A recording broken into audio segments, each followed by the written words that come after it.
All right. So we was gonna do the CBS the top positions. They had dropped an article today about the top positions. I wanted to go over them and see, what do y'all what y'all think? Because it's kind of the top 10 team is crazy already within itself. So was it? Is it First, top 10 teams, the what y'all best gonna do? 10 teams in the league? Is what you're saying? Look, man. I feel like y'all keep going to CBS just to piss me Yeah. off, man. Yeah, Okay, that's so why these are I the ain't gonna top lie, 10 man. I teams in the kind of league, did is what think you're I saying. kind of did. Yeah. Well, no. Well, we have to. Let me correct it. The top 10 teams with offensive position groups. The offensive position groups. Okay, let's get into that. I would love to hear this. Uh, okay. So the Falcons is the number 10 team. They're the number 10 team, and they said their backfield is top 10. The I Falcons understand it. backfield. I understand it, but it's still unproven. I don't know how you put the number 10 when it's unproven. I Well, understand you got the potential that's in what I felt. Bijan Robinson. You got the potential in Bijan Robinson. You got the potential with their running back core, but you still got an unproven Desmond Ritter. Algier. You got to see if this is just my position for the running backs, correct? Just for this one for number 10. mm-hmm. Oh yeah, just So for this one, yeah, just running I backs. think it's Yeah, a little for bit them it's too just running high. I backs. think it's too much high Yeah. expectations. Yeah, I think it's a little bit too high expectations for that for that position already for the Falcons. What's your What you saying? thoughts, What you Matt? saying, Mac? Because I What you? know you whatever you eating, you waiting for it to Bro, finish so you can say. I mean, I'm a little Unproven baffled. for sure. Yeah. I'm a little baffled. I just feel like there's wide receivers, running backs, tight ends that could definitely rival that group, and especially hitting the head on what you said. They're unproven. Mm-hmm. So again, reach. Come on to number I feel 9, man. Let's so. do that. I agree with y'all. No, I agree with y'all, but I guess they're going off the season that Tyler Algier had last year. He had over 1,000 yards. What he said in the last 6 games, he averaged 16.7 carries a game, 5 yards a rush. Like I guess with them just saying they already got a good offensive line, they already kind of did well running the ball this year. You had B. John, you got Cordell. I like you said, it's just unproven of it working, but I guess they gave them that because of their rookie having that such a great year last year. But I Absolutely. agree, it's unproven, but we're gonna see. So the next we have at number 9 the Lions offensive line. You know what? I can't be mad at the Lions offensive line because if you look at the way they ran the football last year and the way they went 5-1 in the last 6 games of their season last year. You gotta think about it. They had tough games in the beginning, being 1-6, and then being then almost changing that to a six and Detroit one. Lions And offensive line.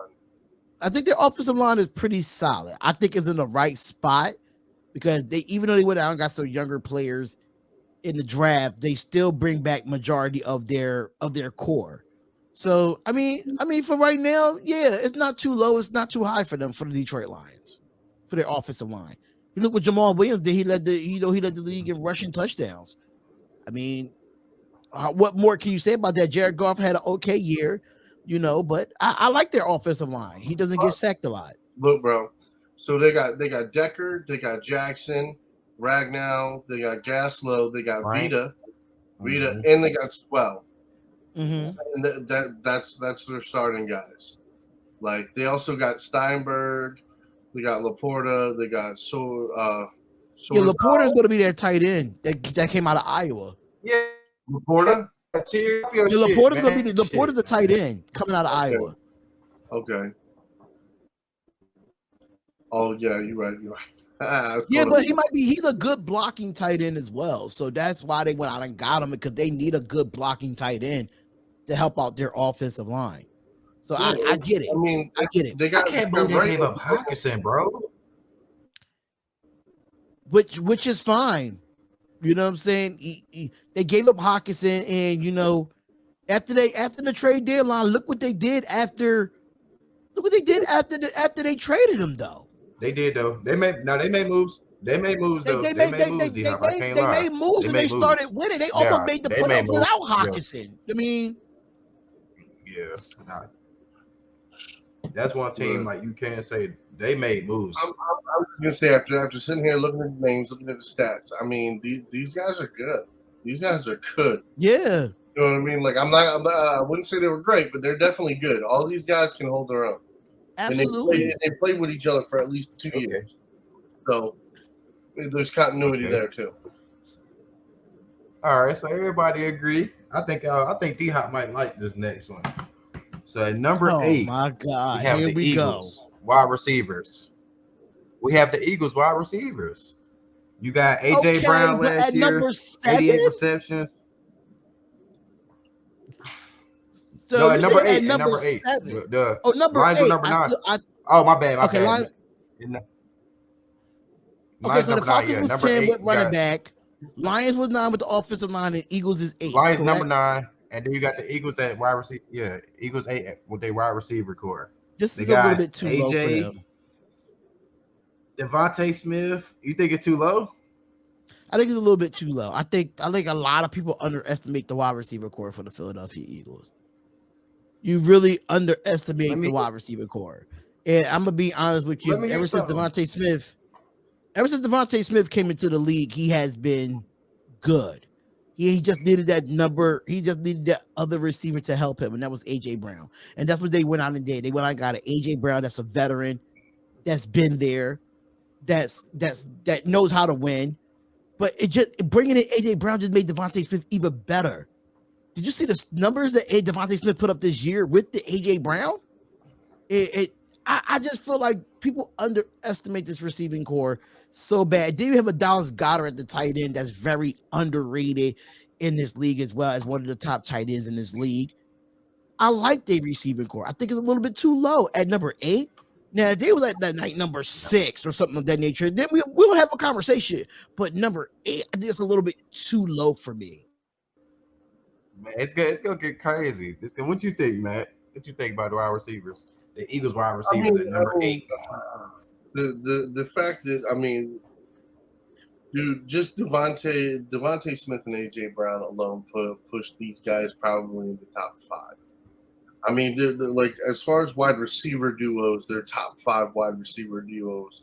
You're not going to tell me that there's more offensive lines and running back trios that are better than these guys. Exactly. And you have Dallas Goedert that lines up in the slot and as a tight end. So, yeah. They still got some underrated receivers that they do got on there. Like Quez Watkins is another guy, but that's a very speedy receiver in the slot. So you got some underrated players that can work in this offense. They signed a guy from Atlanta too. That was he's been playing real good at OTAs. I've been seeing. Only because the season AJ Brown. I get y'all Devontae Smith praises, but just AJ Brown in general, bro. I feel like they're supposed to be higher, especially with what I'm finna say next, and this might piss y'all off. So I'm gonna go to the next one. So at number 7, you got the Dolphins wide receivers. At number 7, you kind of can't disagree. You got the Dolphins wide receivers at number 7. Don't get me wrong. I think Jalen Waddle and Tyreek Hill wide receiver core is good, but do I feel like they better than AJ Brown and Devontae Smith? Absolutely not. But I mean, my point is, you have back-to-back. That's why. Top 5 fucking duos out of everybody, not even just like over everything, and you have back-to-back in the bottom. Come on, man. I can't wait to hear the rest of this list. I can't wait to hear the rest of this list because this list is ridiculous already. Me personally, I feel like that's why I said I felt like that AJ Brown and Devontae should have been over Tyreek and Waddle. But I mean, I don't make the list. So AJ and Waddle did play. They did play great last year, though, bro. They did play great. They did, but I feel like we already know what Tyreek Hill can do. We already know that. We still trying to see the ceiling for Jalen Waddle. We saw the ceiling for AJ. We saw the ceiling for Devontae Smith having AJ Brown. But it's so much potential there with Jalen Waddle. I think you could flip-flop the slots, in my opinion. What's up, David? What's up, Rodney? Shout out David What's up, Burns, David? man. What's going on, Rodney? What's going on, Texas. man? Yeah. I think you Shout out flip-flop to the Real slots. Goons I think TV. you could, The Real Goons TV. You could put Miami at 8 and put Philadelphia at 7. I think you can flip-flop slots if you're looking at what CBS put. But they both should be in the top 5. You know? All right, okay. Let me get the number 6. Make out even more mad. We have the Cowboys wide receivers. You gotta be fucking kidding me. You have to be fucking kidding me. CBS. Who put the article out? Who put the article out? Come on, let's name drop this motherfucker. Come on. No, yeah, name drop it. I don't care. So I can tweet it to them. Because the wide receiving core, only reason why I'm going to tell you why they did this. They did this because the fact that they added Brandon Cooks to this wide receiver core, which is unproven with this Dallas offense. Number 1. Number 2, you don't know what this Dallas offense is going to look like because Kellen Moore is no longer the OC. Who's throwing to him? But just hear me out, Matt. Just hear me out. Kellen Moore is not there anymore. He's not going to be calling the offense. He's in LA with the Chargers. So now you got Mike McCarthy is going to be very skeptical and very suspect as an offensive coordinator. Then you get to Dak Prescott that's been very inconsistent for the last 3 years. He's been inconsistent. He led the league in interceptions last year with this wide receiving core. And then you lose Dalton Schultz as your tight end this year. Then Michael Gallup has not been the same since he towards ACL. So who you really got at the end of the day is CeeDee Lamb. This is complete bullshit. I'm gonna pitch y'all some of their facts about this. So, like you said, the addition of Brandon Cooks in the offseason gives them 3 wide receivers who have had 1,000-yard seasons on their resume. They said that CeeDee Lamb had 156 targets last year. Was bringing him Brandon Cooks, I guess, would take some of that workload off of him. So, I don't know. I wonder with them 156 attempts, how many interceptions Dak had on them. Listen to me. When's the last time that 3 wide receivers on the same team had 1,000 yards? You remember? I'll tell you the offensive coordinator, Mark Trestman. Yeah, I'm confused about this. I'm confused about this. The Bears. That was the last team to have 3 wide receivers over 1,000 yards. Go ahead, tell them, David Burns.